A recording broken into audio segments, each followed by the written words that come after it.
Welcome back, everybody. Welcome back to the channel. So today we're going to be doing a little bit of a different video. So I know I said that Friday was going to be mainly the video where we kind of jump back into the compiler, but since we're kind of pretty much at a good stopping point, we're pretty much at the end of how to build a virtual machine. Of course, we'll still revisit the code as we're building our compiler to refresh everybody's memory about what and why we need to do certain things. But today, I thought it'd be a good day to talk about how to install the programming language.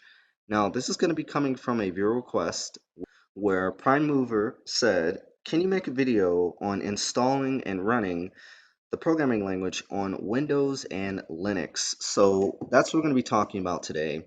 This video is going to be great for anybody who actually wants to run the programming language to test it and or would like to just see how my programming language handles various different situations. So if you want to install my programming language, first you're going to need to head over to the Github repository. And once you do, there you see down here that there's like a releases part, and it's going to say 5 tags. So you want to click on that. And in here, these are going to be all of the releases for the Sharp programming language. Now, obviously, the older you get, the worse off the language actually is, and the more unstable it is. So always pick the latest and greatest of the Sharp programming language. Also note that the previous releases do not conform to the same stuff that I have now. So like, for instance, like this 4.2.2, this was done in August 15th of 2019.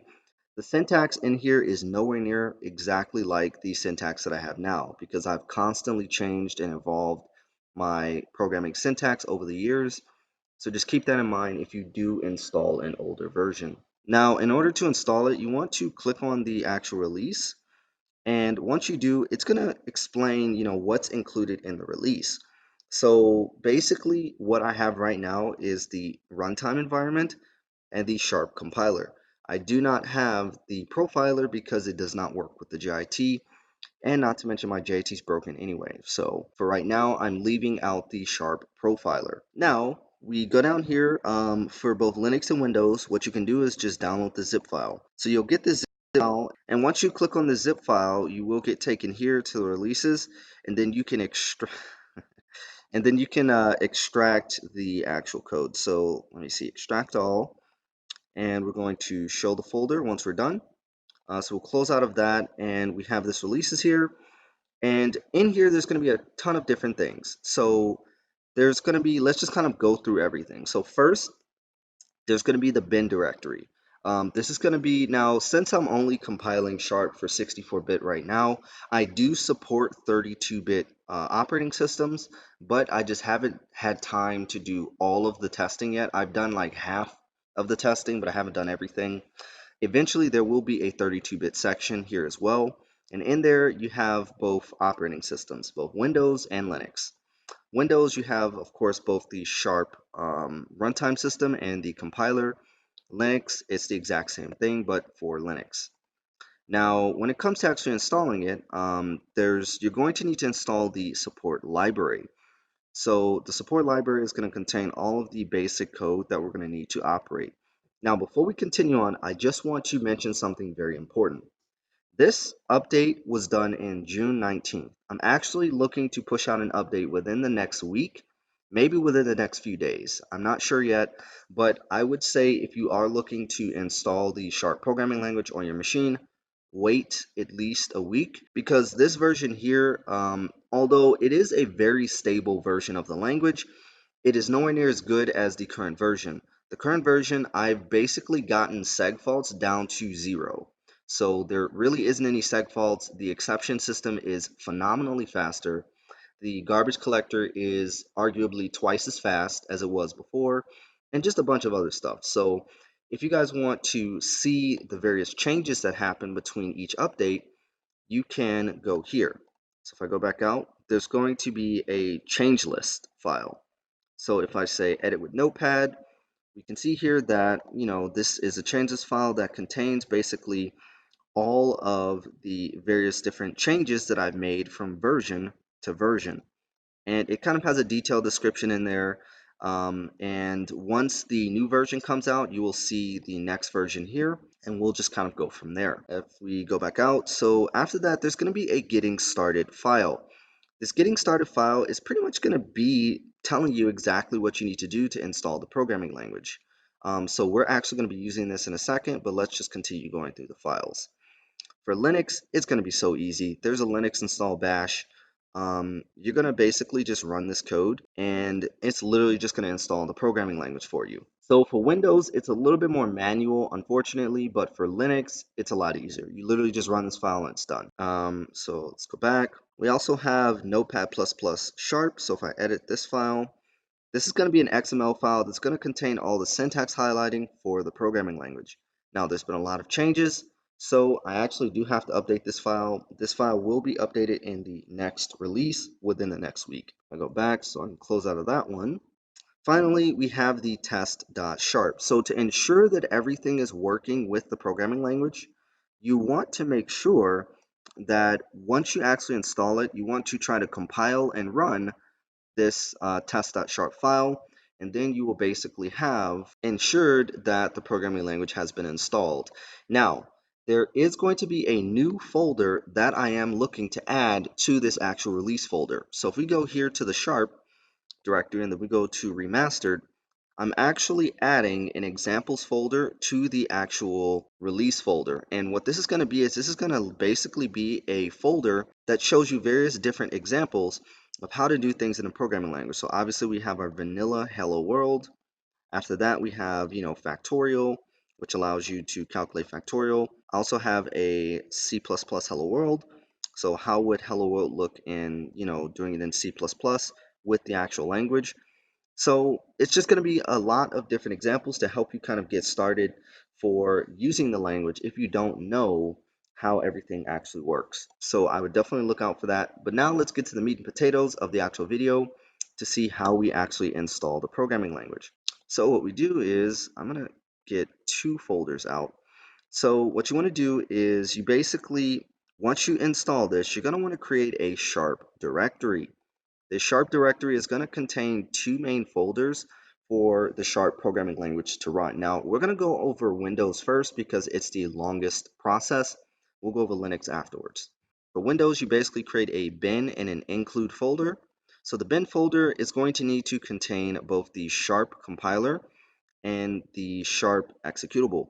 So unfortunately for Windows, you have to literally click down into here into bin 64-bit Windows, and then copy these files and paste them in here.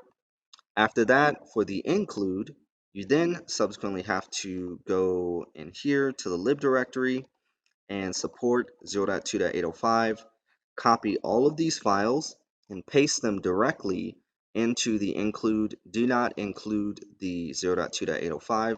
So go into this directory, copy all of this stuff and paste it in directly. That's going to allow the compiler to be able to find all of this source code dynamically without really having to specify the path yourself. You can always specify the path yourself if you don't want to do that, but this is just the easier way. So the last thing you want to do is go up here and type environment, env, system and environment variables. And when you get there, you want to set up your environment variables. So just click this environment variables tab and then click your path to actually set the path for the actual programming language. This is used for the command line system to actually find the actual source files that are located inside of here. So I already have my path included, so you just want to add this to your path variable, and yeah, you just do that, and that's pretty much it. So once we get all of this done, now we're ready to actually run a quick test. So I'm actually going to go back out to the release, and I'm going to create a git bash here. This git bash is then going to allow me to try to test this actual programming language. So I'm going to say sharp c test.sharp. And if I run that, that should then basically compile the actual programming language. What? That makes literally no sense. So as you can see, the 0.2.805 doesn't even run a freaking Hello World program. It's a hot mess. I fixed all those bugs, so you don't have to worry about that.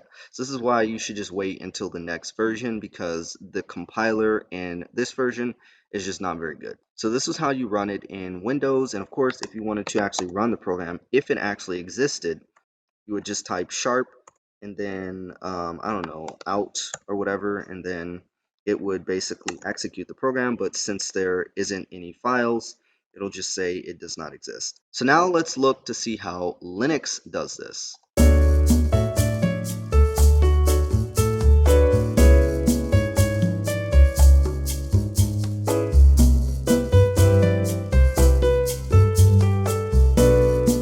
Alright, so I've been able to log into my Linux server. I'm using Amazon AWS Cloud 9. If you guys want, you can always set this up. This is what I use for more Linuxy type things when I need to actually test the programming language on a Linux PC. So what you want to do here, I'm actually going to just go here and go to release.0.2.805, and I'm literally just going to drag this file into the Sharp development server. So now all the stuff is going to be in here, and I'm going to just cd into release 0.2.805. And then once it gets done uploading everything, which it's done now, we can basically install it. So what you want to do for Linux is literally just say sudo / or sudo chmod plus X, and then Linux install bash. And what this is going to do is it's going to give you execution privileges on that actual file. And you want to use sudo because you're going to be accessing specific restricted folders. So let's see. So if I do sudo, then what is it? /Linux. I haven't run this on Linux in a while. Now I've already had Sharp installed on this computer before, so that's why it's saying the file already exists. But you should get the installing Sharp, installing standard library, and then you should get this basic code here.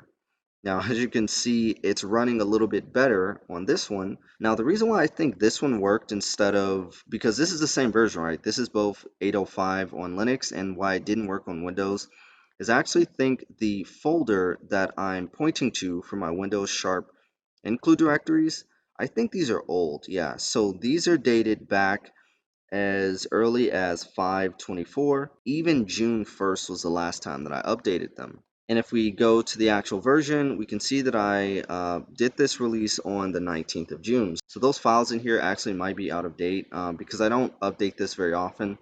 But like I said, all the problems that are going to be with the programming language are going to be resolved in the next release. So that's it. This was a full video on how to install the Sharp programming language. Now, before we go, I am going to show you guys one last thing. Now, keep in mind, this is only for Linux users. If you want to be on the latest and greatest of the Sharp programming language, you can head over to the remastered section. And in here, you're going to notice a folder called build scripts.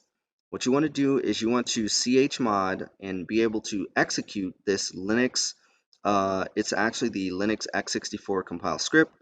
And don't mind the x64, it's just going to compile it based on whatever your system is. So even if you have a 32-bit Linux system, it's still going to compile it there. But basically, this just compiles the programming language. So it compiles the compiler, the runtime engine, and then it copies those values into your bin folder. And this is going to allow you to run basically the latest and greatest of Sharp on Linux.